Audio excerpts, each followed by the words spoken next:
Welcome to Monster Hunter Rise tips video, you COVID catching bastards. In this one I will cover basic, advanced, quality of life stuff and so on, everything I could think of to help you out.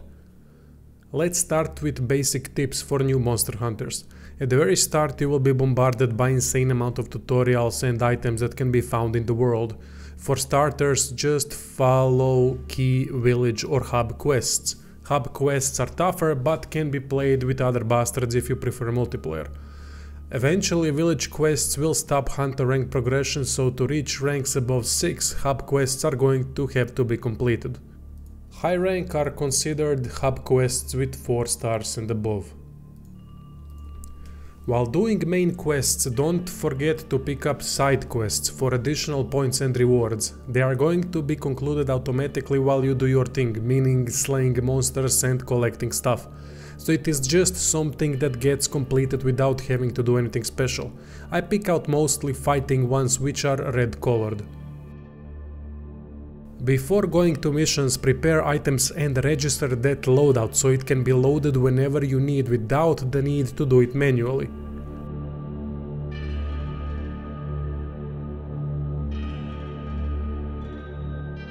Here is my item loadout. It would be a good idea to add herbs and honey to craft additional mega potions on the fly since stack limit is 10. Customizing radial menu is extremely important for successful hunts. Customize it to your liking. I usually put healing stuff on shortcut 1 and hunting stuff such as traps and tranquilizer bombs on shortcut 2.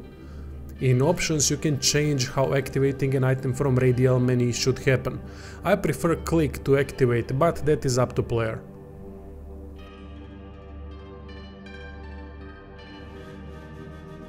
Upon entering the hunt, do these things. Take first aid med, rations and whatever else you need from supply box. These items are there to be used during mission, as they can't be brought back to village. Second thing to do is enter the tent.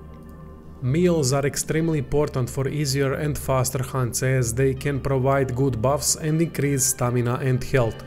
Later on, various custom playstyles should emerge that also change which dango types would be ideal. Upon fainting, meal effects are not lost. I think in World you had to eat meal again after each faint. After that, check body skills and equip some to boost bodies a bit, in case you forgot that it is possible to do that.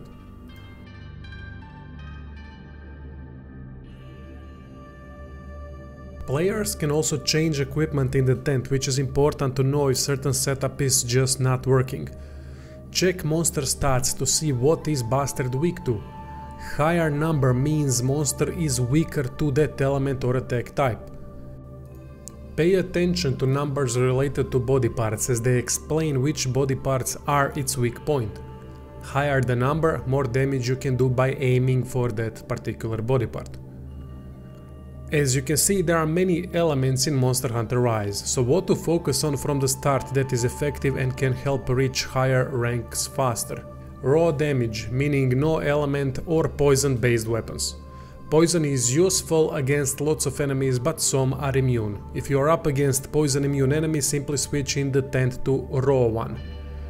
Elemental weapons are used for higher ranks when players have enough materials to craft specific weapons for specific monsters, as high rank hub hunts require much more DPS, so you would want something enemy is very weak to. Up until then, go with raw damage and or poison. If it happens that hunt is just not going your way, don't be afraid to run back to tent to replenish ammo if needed and healing potions. Press and hold share button to open up map, go to top left and teleport to camp. Remember to run away from enemy before doing this, otherwise you won't be able to. This is especially important in multiplayer, as there are only 3 feints allowed per team, not per player mind you. So if there were 2 feints already and you run out of healing options, get away from the fight, open map and teleport back to camp. Replenish there, buy better meal if necessary and get back to fight with extreme caution, as you don't want to be the chosen one that failed by dying last.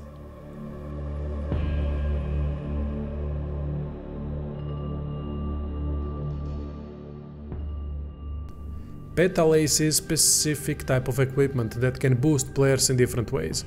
Each Petalace can improve 4 stats: health, stamina, attack and defense, but to make most use out of it you have to collect spirit bugs or whatever they are named.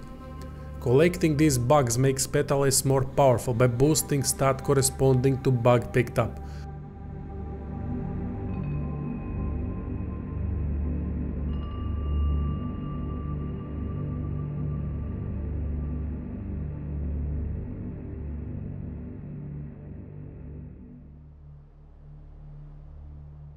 To check quickly how big of boost Petalace gives at the moment, open menu and check bottom left corner.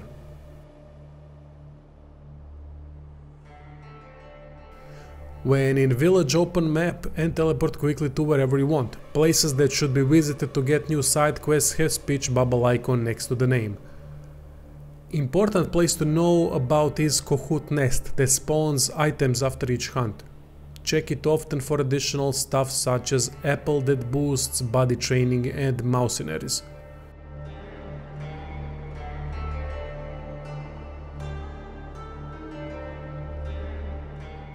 Argosy is another trader you should check because she offers rare finds after each mission.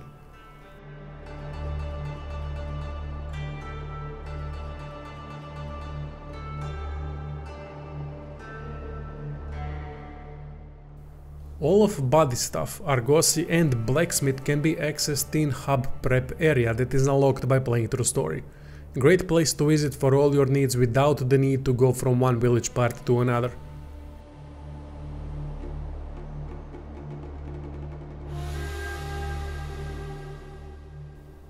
Here is something I'm quite embarrassed about because I found that out when I reached Hunter rank 8. Crafting armor and weapons for bodies is possible. To do that, visit Bodysmith near Blacksmith at Steelworks or in Hub Prep area.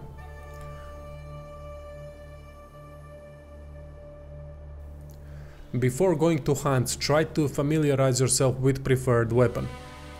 I'm doing guides at the moment for each weapon on how to master it easily, so check them out. Training area is your friend. Open hunter notes about weapons and read every little detail and practice. Every frame matters in this bloody game. Going on a hunt without knowing the weapon is like going with nothing but a dick in your hands. When practicing in arena, make bodies wait by issuing wait order. That way only your damage numbers are going to be displayed. Important thing to know is that upgrade limit for armor increases with hunter ranks, so don't forget about earlier armor pieces just because they don't come from only the toughest monsters. They might have needed skill to take your build to next level. I have found 2 armor pieces so far that require special materials that can't be farmed through normal means. These materials are Sinister Dark Cloth and Omega Pumpkin. Maybe there are more like those. Such materials can only be obtained through mercenaries. Omega Pumpkin is in Lava Forest on Ludroth Monster Sparkling node and in Flooded Forest on Herb Mushroom Sparkling nodes. Sinister Dark Cloth is on Sparkling Bone Pile node.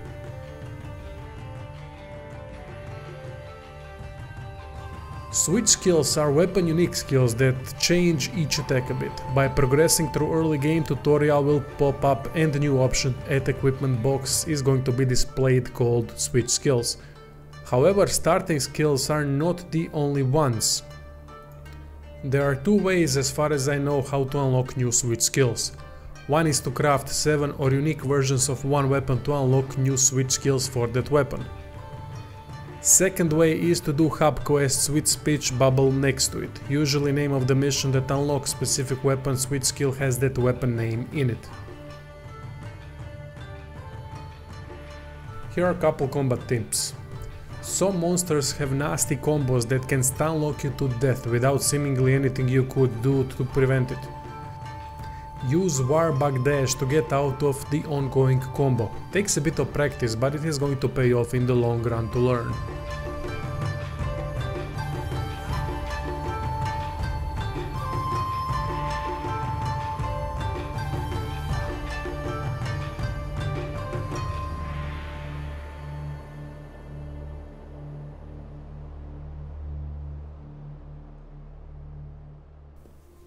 While fighting you will take damage, lose sharpness, get afflicted and so on. Safest way to deal with any of the issues during combat is to sheath weapon and ride Palamut by choosing Let Me Ride option from action bar or radial menu if you set it as shortcut there as well. Monster most of the time won't be able to do anything while you are running circles around them, sharpening, healing and removing afflictions.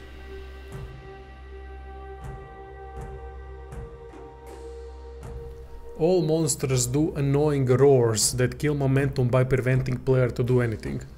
Roars can be completely negated with earplug skill and specific melody from hunting horn weapon. Palicos are buddies that help during combat in single player. They can be focused on assisting, attacking, bombing, healing and gathering. To improve their combat effectiveness, use Felvin option from action bar. That increases frequency of everything these little bastards do, be it setting traps, attacking, healing. About capturing and carving monsters. To capture monsters, set pitfall or shock trap when they are weakened and spam tranquilizer bombs or ammo while monster is trapped.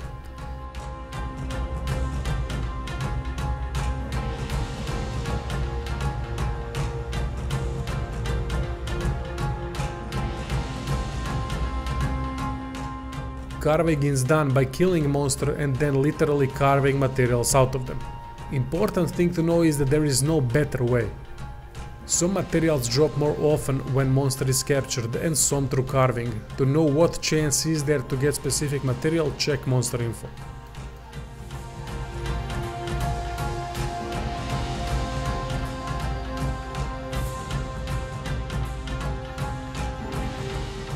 Now for some quality of life stuff. First, go to camera settings and zoom out camera distance. This helps a lot when fighting huge monsters.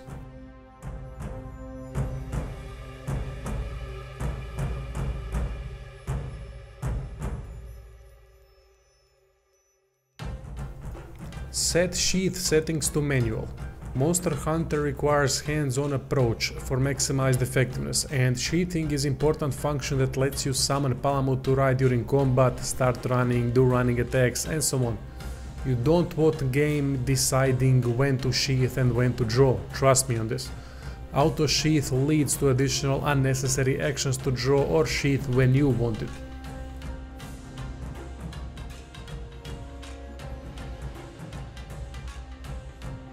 I prefer opening map by pressing share button on PlayStation 4 gamepad once instead of holding.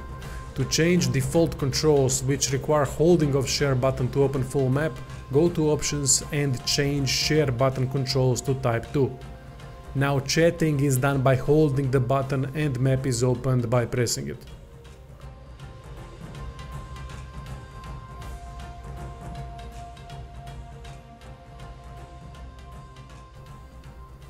Set button hold settings to short. That enables, for example, mounting Palamut much faster by holding button for shorter duration next to many other actions being performed faster through shorter hold.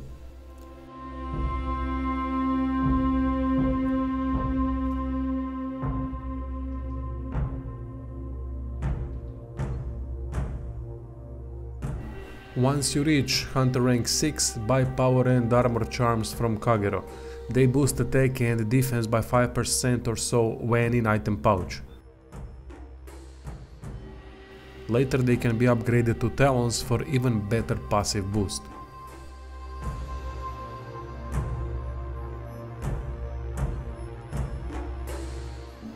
Last tip is about layered armor or customized appearance. Capcom are greedy scumbags that want players to buy custom appearance DLCs or pre-order games in order to unlock early layered armor options. Don't fall for it. Be ready to look like utter dipshit that wears atrocious multicolored non-similar armor pieces and then proclaims themselves as fashion designer when in reality they are just colorblind weirdos. Layered armor for every armor in the game is unlocked upon reaching Hunter rank 8, same as armor pigment. Just be prepared to play the game 20, 30 or 40 hours to get to that point. Don't buy skin DLCs and support scummy practices like this. To craft layered armor you need materials, of course.